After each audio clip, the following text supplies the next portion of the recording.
Next question number 5 देखते हैं।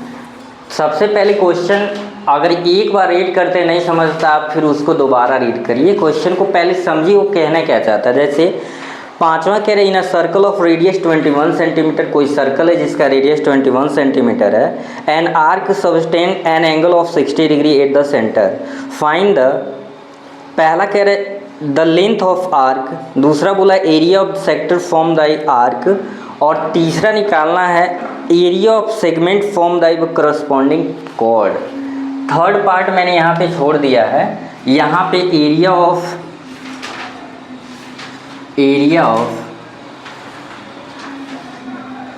Corresponding segment, ठीक है। तो अभी लास्ट में इसके बारे में हम चर्चा करेंगे कैसे फाइंड आउट होगा।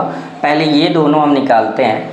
यहाँ पे गिवन दैट में हमने लिख लिया है रेडियस दिया था 21 सेंटीमीटर, थीटा जो बना रहा था आर्क के द्वारा, रेडियस और आर्क के द्वारा जो एंगल बन रहा था वो 60 डिग्री बन रहा था। तो सबसे पहला हम निकालेंगे length of arc.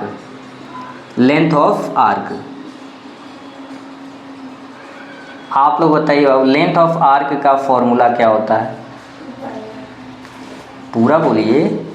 Theta by 360 into 2 pi are.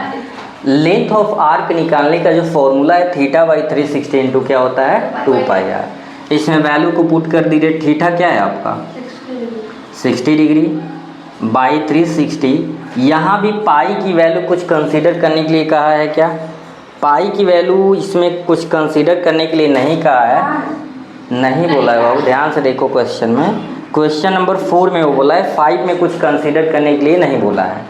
तो हम 2 इंटू पाई की जगह 22 बाई क्या ले लेंगे 7, और रेडियस यहाँ पे क्या है आपका 21।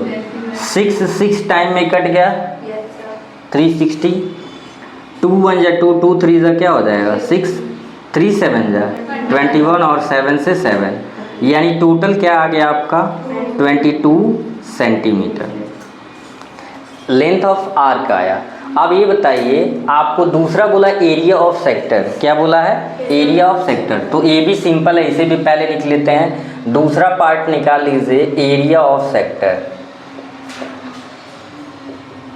एरिया ऑफ सेक्टर क्या होता है formula theta by 360 into pi r square.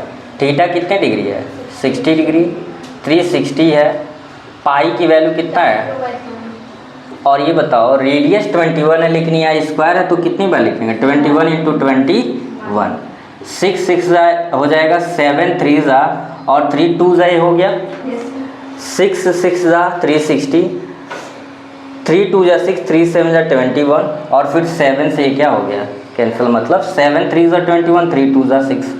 अब 2 से इसे हम कैंसिल आउट कर देंगे 11, मल्टीप्लाई करिए 11 1 जा 11, 11 2 जा 22 और 22 1 23, यानी कितना आ जाएगा 231 सेंटीमीटर स्क्वायर। तो ये दोनों पार्ट आपका निकल गया।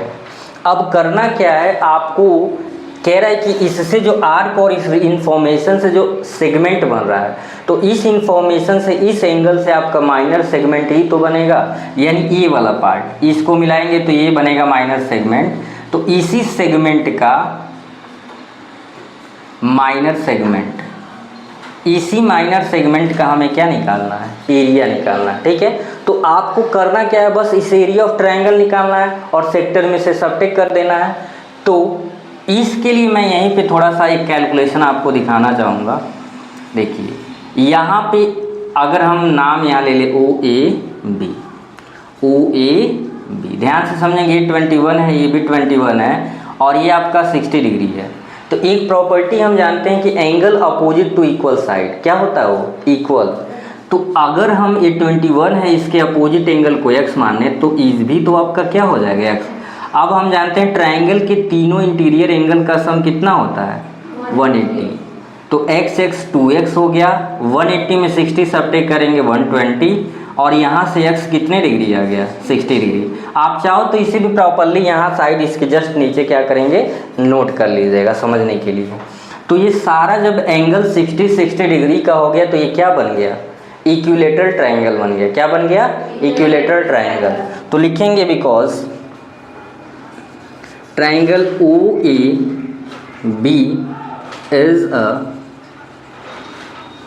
Equilateral triangle.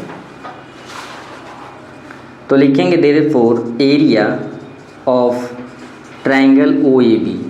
और मैंने आपको बोला था एरिया ऑफ इक्विलैटरल ट्रायंगल क्या होता है, √3/4 इंटू होता है साइड का स्क्वायर। कैलकुलेशन हमें बताएंगे √3/4 इंटू साइड क्या है, यहाँ पे साइड 21 है, 21 स्क्वायर है तो 2 बार लिखेंगे। कुछ कटने वाला है क्या, नहीं, आपको पता है नीचे 1 ही है। 21 करेंगे 441 आएगा। 441 का जब 3 में मल्टीप्लाई करेंगे √3 में तो 441 √3/4, और चूंकि सेंटीमीटर है तो सेंटीमीटर स्क्वायर हो जाएगा। अब थोड़ा सा और पार्ट बचा है तो लिखेंगे देयरफॉर एरिया ऑफ सेगमेंट।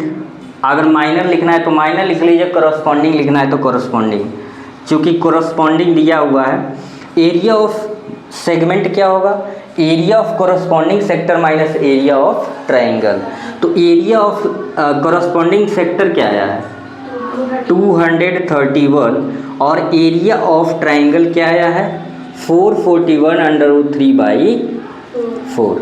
और चूंकि ये सॉल्व होगा नहीं क्योंकि रूट वाला है, और ये हो जाएगा सेंटीमीटर स्क्वायर, यही आपका क्या हो जाएगा, आंसर हो जाएगा। तो देखने में ये कैलकुलेशन थोड़ा बड़ा लग रहा है, लेकिन आप अगर 1 आध 2 और प्रैक्टिस कर लेंगे तो ये पूरा इजी हो जाएगा।